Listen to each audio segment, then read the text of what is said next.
December 12, 1979. Moscow, the Kremlin, the walnut room where the Politburo convened for its most sensitive deliberations shortly after 10 o'clock in the morning. Leonid Brezhnev sat at the head of the long table, his 72-year-old body visibly diminished by the strokes and heart problems that had reduced him from the vigorous leader who had consolidated power in the mid-1960s to an increasingly frail figurehead whose main function was to provide continuity while younger men maneuvered for succession. The winter light coming through the tall windows seemed harsh and unforgiving, illuminating a scene that would have been almost comical if the stakes had not been so catastrophic. The General Secretary of the Communist Party of the Soviet Union, master of a superpower with thousands of nuclear weapons and armies stretching from Berlin to the Pacific, struggling to read from prepared notes while his hands trembled slightly and his speech occasionally slurred from the neurological damage that everyone pretended not to notice. The meeting had been called to make the final decision about Afghanistan, where the pro-Soviet government under Hafizullah Amin was losing control of the countryside to Islamic insurgents and where Soviet intelligence suggested that Amin himself might be preparing to abandon his alignment with Moscow in favor of accommodation with Pakistan and potentially with the United States. The situation had been deteriorating for months, generating increasingly urgent cables from the Soviet embassy in Kabul, warning that Soviet influence in Afghanistan was collapsing, that the Marxist revolution the Soviets had supported was alienating the deeply traditional Afghan population, and that without direct Soviet intervention, the entire country might be lost to hostile forces. Marshal Nikolai Ogarkov, chief of the General Staff and the most respected military professional in Soviet leadership, sat several places down the table from Brezhnev, and anyone watching his face carefully would have detected the controlled tension of a man about to deliver unwelcome advice to superiors who did not want to hear it. Ogarkov was 61 years old, a career military officer who had fought in World War II and who had risen through demonstrated competence rather than purely political connections. And he possessed both the technical expertise and the institutional authority to speak frankly about military matters in ways that few other Soviet officials could manage. He had been increasingly concerned about the Afghanistan situation for months, had studied intelligence reports and operational plans with growing alarm, and had concluded that Soviet military intervention would be a strategic disaster regardless of its tactical success. Also present were Yuri Andropov, chairman of the KGB and the driving force behind the push for intervention, Dmitry Ustinov, defense minister and Brezhnev's longtime associate, whose support for the operation reflected personal loyalty more than strategic analysis, Andrei Gromyko, foreign minister whose decades of diplomatic experience had made him cautious about adventures that might damage Soviet international standing, and several other senior Politburo members whose primary concern was maintaining their own positions within the leadership hierarchy rather than making optimal policy decisions.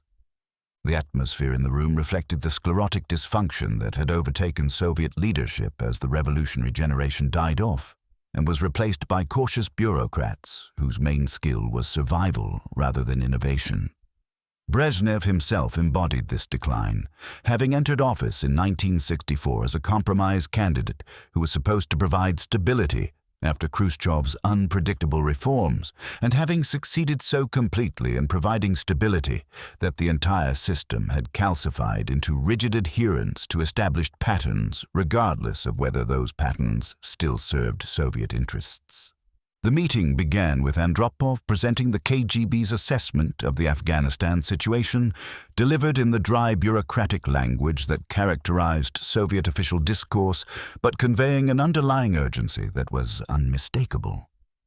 He described how Amin had consolidated power through increasingly brutal suppression of opposition, how this brutality had driven more Afghans into supporting the insurgency, and how intelligence suggested that Amin was secretly reaching out to Pakistan and possibly to American intelligence services, seeking alternatives to complete dependence on the Soviet Union. The implication was clear. If the Soviet Union did not act, Afghanistan would be lost. Soviet credibility throughout the Third World would be damaged, and a country that shared hundreds of miles of border with Soviet Central Asia might become a base for hostile forces threatening Soviet security. Andropov's presentation was politically astute, framing the intervention in terms that would appeal to different constituencies within the Politburo. For ideologues committed to supporting socialist revolutions, he emphasized the need to defend the Afghan Communist Party from counter-revolutionary forces.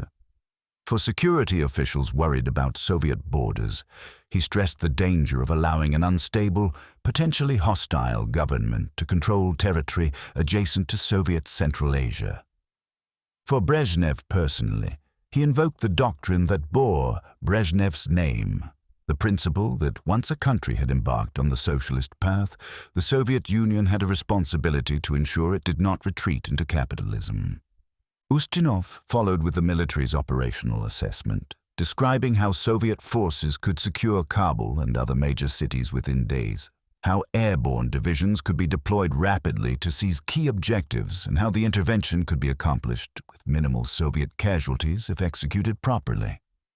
The presentation emphasized tactical feasibility while glossing over strategic questions about what Soviet forces would do after the initial occupation succeeded, how long they would need to remain in Afghanistan, and whether military success in controlling cities would translate into political control over a rural, tribal society that had historically resisted foreign occupation. Throughout these presentations, Olgakov sat with increasing tension visible in his posture, occasionally glancing at notes he had prepared, but not yet been invited to deliver. When Brezhnev finally asked if there were other views to be heard, Olgakov spoke with controlled urgency that cut through the bureaucratic language others had used. He said that while Soviet forces could certainly accomplish the immediate military objectives, the General Staff had serious concerns about the strategic wisdom of the operation and about whether the Politburo understood what it was committing Soviet forces to undertake. Olgakov's warning was specific and prescient. He said that Afghanistan's terrain and society were uniquely unsuited to the kind of military operations Soviet doctrine emphasized, that the country's history showed repeated successful resistance to foreign occupiers, including the British Empire at the height of its power, and that Soviet forces would find themselves fighting an insurgency that could not be defeated through conventional military superiority. He emphasized that the Afghan population was deeply religious and traditional, that they would view Soviet forces as foreign invaders, regardless of ideological rhetoric about liberation,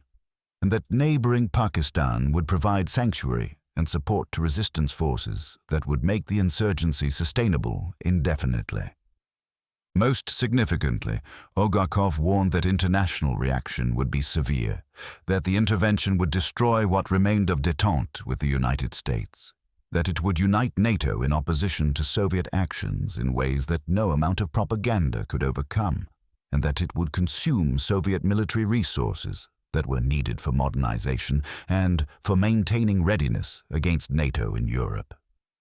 He concluded by stating directly that the General Staff believed the risks of intervention outweighed the potential benefits, that the military could achieve tactical objectives but could not guarantee strategic success, and that the Politburo should consider alternative approaches to managing the Afghanistan situation that did not require direct military involvement. The room fell silent after Olgakov finished speaking, the kind of uncomfortable silence that occurs when someone has violated unspoken rules about what can be said in formal settings. Olgakov had not merely expressed caution or suggested modifications to the operational plan. He had directly challenged the fundamental assumption that intervention was necessary and had predicted failure in ways that could not be dismissed as mere technical concerns. His warning had been clear, professional, and devastating, delivered by the Soviet Union's most senior military officer based on careful analysis by the General Staff, and it created a moment when the entire disastrous course of action might have been reconsidered if the leadership had been capable of hearing uncomfortable truths. Brezhnev's response revealed everything about why the warning would be ignored. He waved his hand dismissively and said, in words that would be remembered decades later as epitomizing the arrogance and complacency that characterized late Soviet leadership, that Olgarkov was being too cautious, that the military was always finding reasons not to act, and that political leadership existed precisely to make decisions that military professionals might find uncomfortable. He said that the Soviet Union could not afford to lose Afghanistan, that Soviet credibility required defending governments that had committed to the socialist path, and that once Soviet forces secured the situation, the Afghan people would recognize that the USSR was helping them achieve progress and development that capitalism could never provide.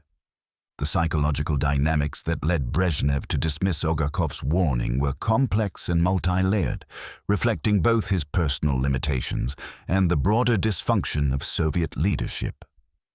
Brezhnev himself was in severe cognitive decline, his decision-making capacity compromised by repeated strokes and by medications that dulled his mental acuity while managing his various medical conditions. His daily schedule had been reduced to a few hours of official duties. His speeches were written by others and read from prepared texts, and his actual control over policy had largely passed to subordinates who implemented what they believed Brezhnev wanted without requiring him to engage with complex details. More fundamentally, Brezhnev's entire worldview was shaped by his experience of Soviet power expanding continuously from the 1940s through the 1970s. Of the USSR, growing from war-devastated ruin to superpower status, of Soviet influence spreading across Eastern Europe, into Cuba and Africa and Southeast Asia, and of Western powers generally retreating when confronted with determined Soviet action. He had internalized the lesson that the Soviet Union's greatest danger came from showing weakness, that retreating from commitments invited challenges elsewhere, and that projecting strength and resolve was essential for maintaining the empire that Stalin had built and that Brezhnev's generation had consolidated. His background made him particularly vulnerable to arguments framed in terms of credibility and commitment. He had risen through the Communist Party during the Stalin era, had witnessed the Great Purge that destroyed leaders perceived as weak or disloyal, and had learned that survival required demonstrating absolute confidence in Soviet ideology and Soviet power, regardless of doubts one might privately harbor. He had succeeded Khrushchev partly because Khrushchev's reforms and foreign policy adventures had alienated the party establishment, and he had built his leadership on providing stability and consistency rather than innovation or risk-taking. But this meant that by 1979, Brezhnev was psychologically incapable of reconsidering fundamental assumptions about Soviet power and Soviet obligations, incapable of acknowledging that Soviet resources might be overstretched, and incapable of accepting that there might be limits to what military force could accomplish.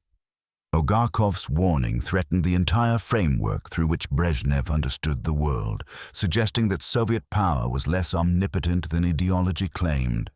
that military superiority did not guarantee political success, and that the USSR might need to accept losses rather than compounding them through failed interventions. Andropov reinforced Brezhnev's dismissal of Olgarkov's concerns by framing the issue in ideological terms that made opposition to intervention seem like betrayal of Soviet principles. He said that the Afghan communists had requested Soviet assistance, that the Soviet Union had a moral obligation to support fellow socialists facing counter-revolutionary assault, and that failing to act would send a message to revolutionary movements worldwide that Soviet support could not be relied upon. He emphasized that American intelligence services were active in Afghanistan, that the CIA was supporting the insurgents, and that allowing Afghanistan to fall would mean accepting an American victory in the Cold War competition. The argument was effective because it tapped into deep-seated Soviet insecurities about international standing and ideological credibility. Despite the USSR's military power and territorial extent, Soviet leaders remained profoundly insecure about whether other nations respected Soviet achievements or merely feared Soviet weapons. The entire Soviet project rested on the claim that socialism represented the future of human development, that Soviet-style society was more advanced than capitalism, and that history was moving inexorably towards Soviet-style systems worldwide. Abandoning Afghanistan without fighting would seem to contradict these claims, suggesting that socialism could not defend itself and that Soviet power was declining rather than ascending. Gromyko, the foreign minister whose decades of diplomatic experience might have provided counterweight to Andropov's arguments, failed to deliver the warning that his expertise should have prompted. He expressed concern about international reactions and about damage to détente, but he framed these as manageable difficulties rather than fundamental objections to the intervention. His caution reflected partly his own position within the leadership hierarchy. He was not a voting member of the Politburo and depended on others' support for his authority, and partly the diplomatic culture that valued loyalty and consensus over uncomfortable truth-telling. The alternative voices that might have supported Olgakov's warning were absent or silent. The younger generation of Soviet officials who would eventually implement Gorbachev's reforms were still too junior to influence Politburo decisions. The economic planners who understood that Soviet resources were increasingly strained by military spending and by subsidies to client states had no voice in foreign policy discussions. And the regional specialists who understood Afghan society and history were not consulted, their expertise dismissed as irrelevant compared to ideological certainty about socialism's ultimate triumph. The meeting continued for another hour, with the final decision essentially predetermined despite Olgakov's warning. The Politburo voted to authorize military intervention, to remove Amin and replace him with Babrak Karmal, who was believed to be more reliably pro-Soviet, and to deploy Soviet forces to stabilize the situation and defend Afghan socialism against counter-revolutionary forces.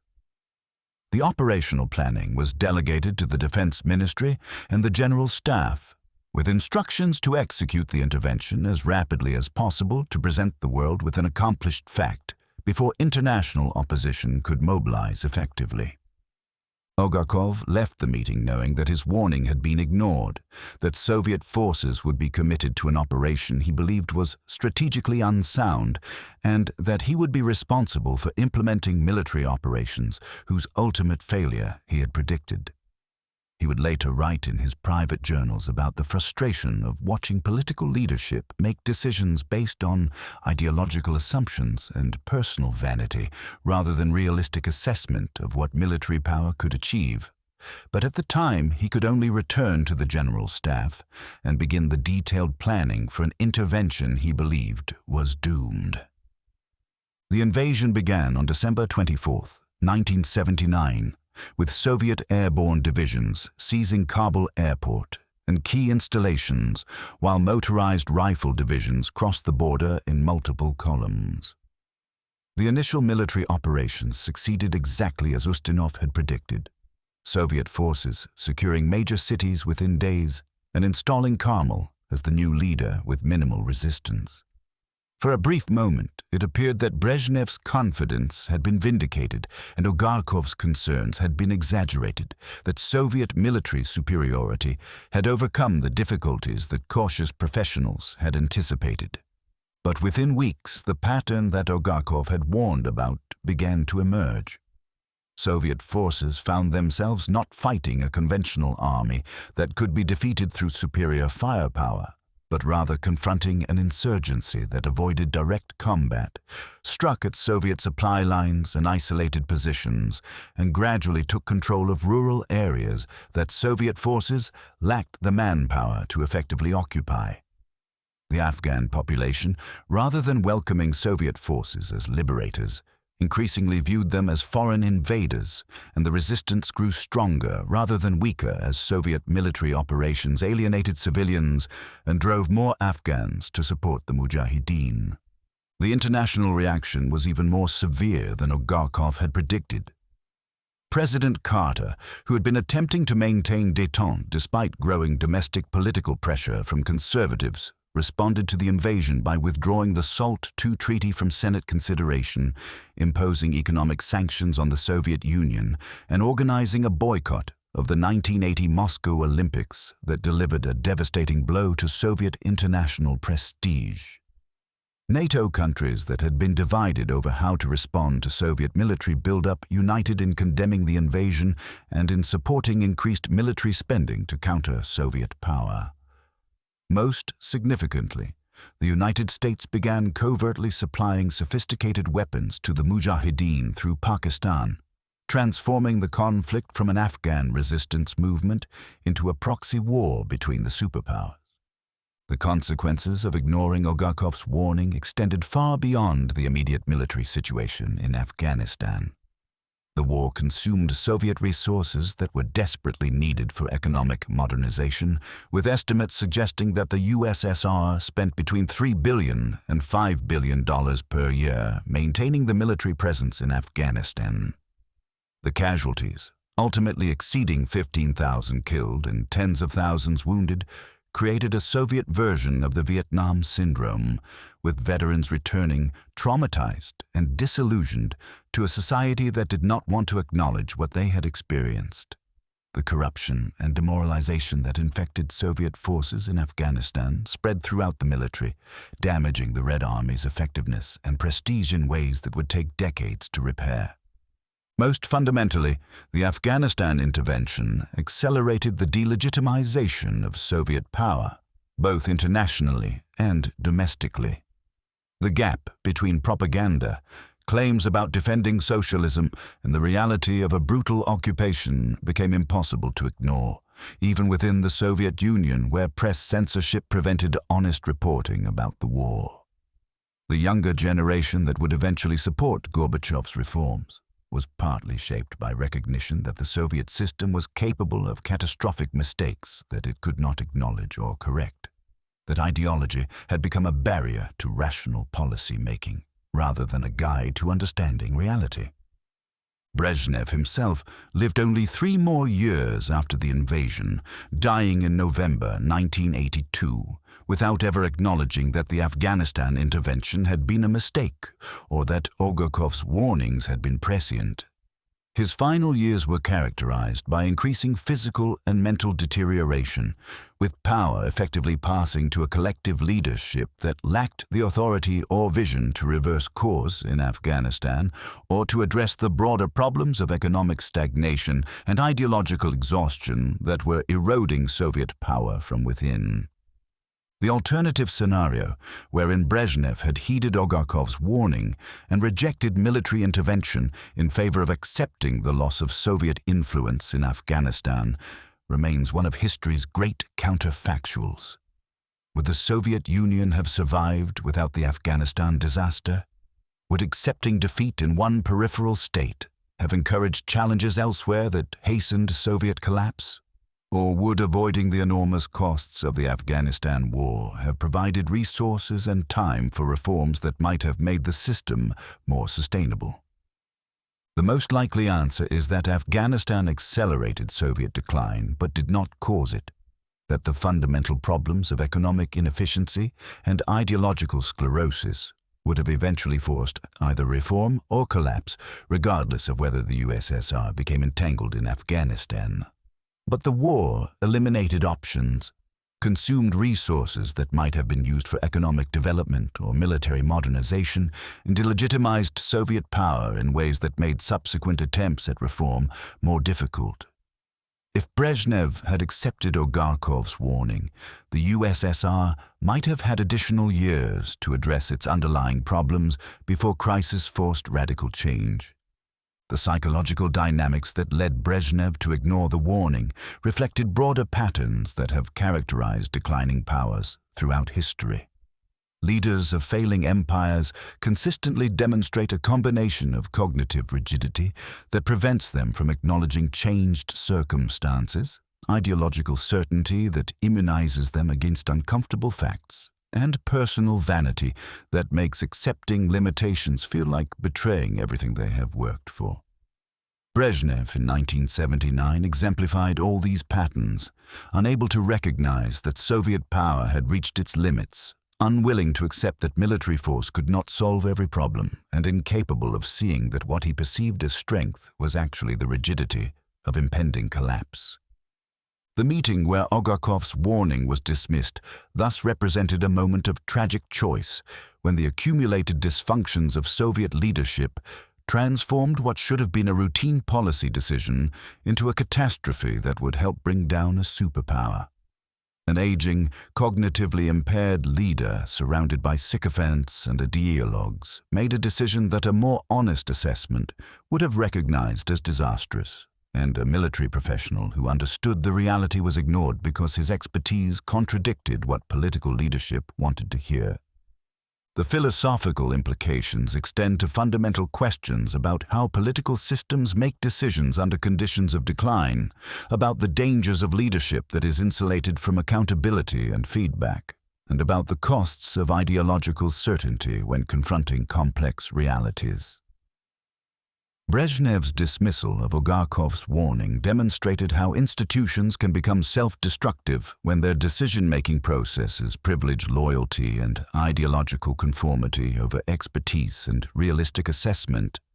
When leaders surround themselves with people who tell them what they want to hear rather than what they need to know, and when the price of dissent becomes so high that even senior officials remain silent when they should speak. For the Soviet Union, the decision to invade Afghanistan, despite Ogakov's warnings, marked the beginning of the end, the moment when the superpower that had emerged victorious from World War II and that had competed with the United States for global dominance committed itself to a course of action that would expose its fundamental weaknesses and accelerate its collapse. The warning was clear, specific, and accurate, delivered by the nation's most senior military professional based on careful analysis, and it was ignored by a leadership that could no longer distinguish between Soviet propaganda and Soviet reality, that mistook the appearance of power for actual capability, and that confused ideological certainty with strategic wisdom. The tragedy was not merely that a bad decision was made, but that the system had become incapable of recognizing and reversing bad decisions, that the institutional mechanisms that should have provided feedback and correction had atrophied through decades of prioritizing conformity over truth, and that by the time the mistake became undeniable, the damage was irreversible. Brezhnev's dismissal of Ogakov's warning thus stands as a case study in how empires fall, not through single catastrophic events, but through accumulated failures of judgment by leaders who have lost the capacity to adapt to changing circumstances and who lead their nations toward disaster while believing they are preserving greatness.